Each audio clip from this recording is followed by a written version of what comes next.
জিয়াউর রহমান ছাত্রদল সৃষ্টি করেছিলেন এবং তার ৪৬তম প্রতিষ্ঠা বার্ষিকী উদযাপন উপলক্ষে স্বাধীনতার ঘোষক বীর উত্তম বিএনপির প্রতিষ্ঠাতা সভাপতি এবং ছাত্র দলের পেছনে যিনি ছিলেন চালিকা শক্তি, সেই শহীদ প্রেসিডেন্ট জিয়াউর রহমানের মাজারে আমরা এসেছি শ্রদ্ধা অবনত চিত্তে তাকে সম্মান প্রদর্শন করার জন্য। এখানে একটি কথা আজকে নতুন করে উল্লেখ করতে হয়, সেটা হচ্ছে ছাত্র জনতার শক্তি। বাংলাদেশে আপনারা দেখেছেন বিগত ১.৫ দশকের ওপরে একটি স্বৈরাচারী শাসন তারা চেপে বসেছিল, বাংলাদেশের মানুষের স্বাধীনতা হরণ করেছিল।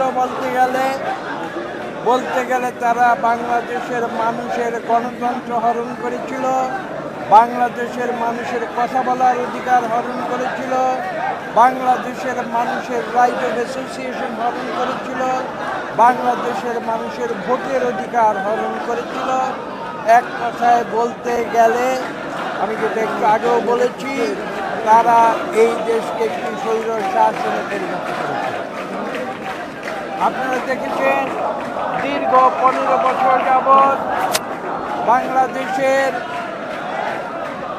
সর্ববৃহত্তম রাজনৈতিক দল, সর্ববৃহত্তম এই কারণে বলছি যে বাংলাদেশের তৃণমূলের সমর্থন, বাংলাদেশে বিএনপি একটি রাজনৈতিক দল হিসাবে যতটুকু পেয়েছে আমরা গর্বভরে বলতে পারি আর কোনো রাজনৈতিক দল সেভাবে সমর্থন পায়নি। এবং সেই রাজনৈতিক দল দীর্ঘ ১৭ বছর অন্যায়ের বিরুদ্ধে, স্বৈরাচারের বিরুদ্ধে, গণতন্ত্রের পক্ষে সংগ্রাম করেছে এবং তার চূড়ান্ত পর্যায়ে আপনারা দেখেছেন বিগত ২০২৩ সালের ২৮শে অক্টোবর পল্টন অফিসের সামনে কিভাবে একটি রেইন অফ টেরর সৃষ্টি করেছিল হাসিনার স্বৈরাচারী সরকার। এবং আপনারা দেখেছেন বিশ্ব মিডিয়াতে সেখানে কি বলা হয়েছিল, সেখানে সেই ২৮শে অক্টোবরকে বলা হয়েছিল সেখানে অত্যাচারী শাসন, গণতন্ত্রের মৃত্যু ঘটানোর জন্যে সেখানে ঝাঁপিয়ে পড়েছিল অসুরের মতো। পরবর্তীতে আপনারা দেখেছেন ২০২৩ সালের ২৮শে অক্টোবরের পর বিএনপি তথা গণতন্ত্রকামী যত দলগুলো বাংলাদেশে আছে আমরা এক হয়ে আন্দোলন করেছি, কিন্তু আমাদের আন্দোলনের পুরোভাগে ছিল কিন্তু ছাত্রদল।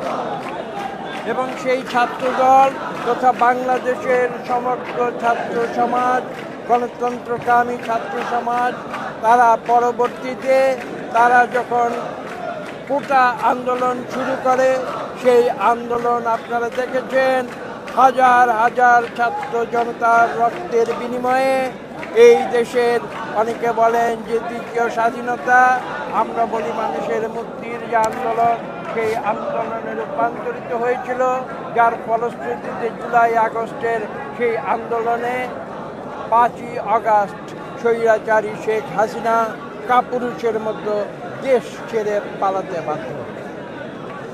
আজকে সেই কথাটি নতুন করে বলতে হবে, একটু ইতিহাসে ফিরে যেতে হবে আমাকে। বাংলাদেশের যে গণতন্ত্রকামী মানুষের এই যে ইতিহাস, সেই ইতিহাস কিন্তু আজকের নতুন কোনো ইতিহাস নয়। ১৯৪৮ সালে কার্জন হলে ঢাকা বিশ্ববিদ্যালয়ের ছাত্ররা তারা তৎকালীন পাকিস্তানের গভর্নর জেনারেল তার বক্তব্যের বিরোধিতা করে দাঁড়িয়ে উঠেছিল, বলেছিল রাষ্ট্রভাষা বাংলা। এবং যারই ফলশ্রুতিতে আপনারা দেখেছেন ১৯৫২ ভাষা আন্দোলন, তৎপরবর্তী ১৯৬২ সালের যে শিক্ষা আন্দোলন, তৎপরবর্তী ১৯৬৯ সালে যে স্বাধীনতা আন্দোলনের যে পূর্ব সুরি ছাত্ররা যখন আন্দোলন শুরু করে এবং পরবর্তীতে ৭১ সালের মুক্তিযুদ্ধ, এই সব কিছুতে অগ্রগণ্য ছিল সমাজ। এবং সেই ছাত্ররা পরবর্তীতে স্বাধীনতার পরে আবার তারা ফুসে উঠেছিল ৭২ থেকে ৭৫-এর অন্যায়ের বিরুদ্ধে এবং শহীদ প্রেসিডেন্ট জিয়া রহমান ১৯৭৫ সালের পরে নভেম্বরে সিপাহী জনতার বিপ্লবের পরে যখন নতুন করে একটি গণতন্ত্রকামী বাংলাদেশ জাতীয়বাদী দল বাংলাদেশি যে জাতীয়তাবাদ সেই ভিত্তিতে তিনি গড়ে তোলেন, তখন সৃষ্টি হয়েছিল জাতীয়তাবাদী ছাত্রদল। আজকে সেই ছাত্রদলের ৪৬ বর্ষ আমরা উদযাপন করতে এখানে এসেছি।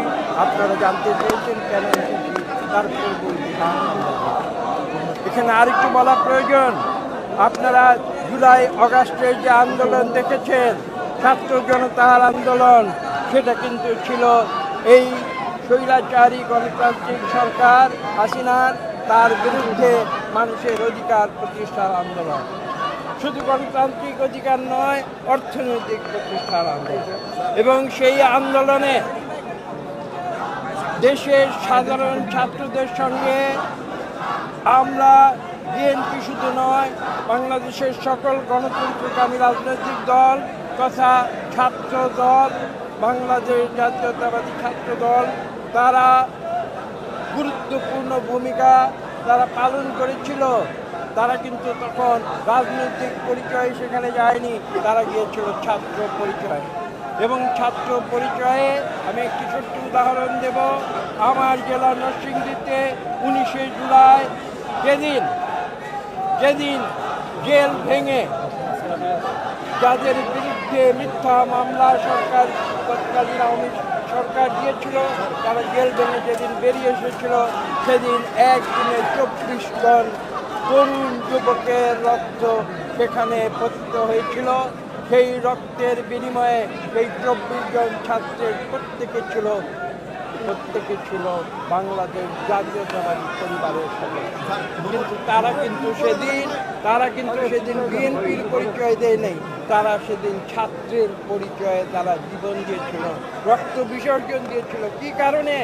বাংলাদেশে গণতন্ত্র ফিরে আসতে হবে, এখানে একটি সুষ্ঠু নিরপেক্ষ নির্বাচন হতে হবে, মানুষের ভোটের অধিকার ফিরে আসতে হবে এবং সেই ভোটের মাধ্যমে বাংলাদেশ সত্যিকার অর্থে যে জনগণের কাছে এই বাংলাদেশ, যে জনগণের বাংলাদেশ, সেই বাংলাদেশে পুনরায় জনগণের সরকার প্রতিষ্ঠিত। নতুন বছরে আপনারা দীর্ঘ ১৫ বছর গণতন্ত্রের জন্য লড়াই করেছেন, সংগ্রাম করেছেন, নতুন বছরে কি প্রত্যাশা করছেন? বাংলাদেশে গণতন্ত্র ফিরবে কিনা? একথা বলার অপেক্ষা রাখে না। এই দেশ কিন্তু নতুন প্রজন্মের দেশ। আমরা নতুন প্রজন্মের দিকে তাকিয়ে আছি।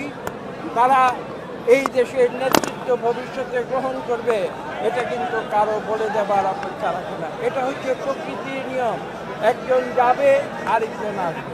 এবং আমরা এই আত্মবিশ্বাস বাংলাদেশের নতুন প্রজন্মের উপরে আমাদের রয়েছে যে এই নতুন প্রজন্ম সত্যিকারভাবে প্রশিক্ষিত হয়ে তারা ক্লাসে ফিরে যাবে।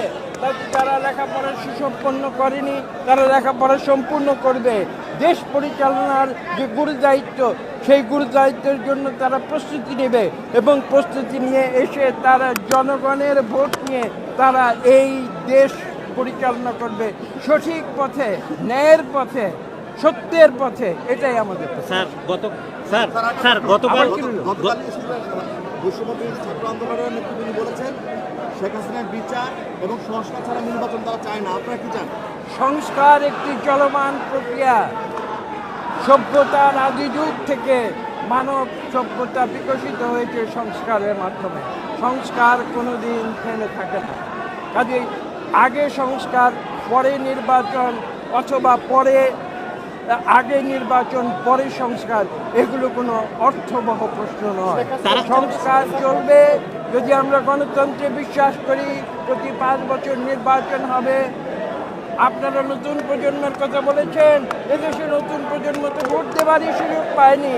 তারা আকুল হয়ে আছে, তারা ভোটার হয়েছে তারা ভোট দিতে চায় এবং এটা আমাদের নৈতিক দায়িত্ব।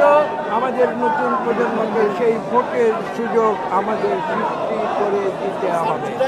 তার অর্থ এটা নয় যে সংস্কার বসে থাকবে, সংস্কার চলবে এবং নির্বাচনের জন্য বিশেষ করে যে অত্যাবশ্যকীয় যে সংস্কারগুলো রয়েছে সেই সংস্কারগুলো প্রশাসনিক সংস্কার, পুলিশ সংস্কার, নির্বাচন কমিশনের সংস্কার আপনারা দেখেছেন আমরা প্রতিনিয়ত কাজ করে যাচ্ছি এবং আমরা এই বিশ্বাস রাখি যে একটি সমন্বয়ের মাধ্যমে সকল যে সংস্কার যেগুলো অতি প্রয়োজনীয় সেই সংস্কারগুলো হবে।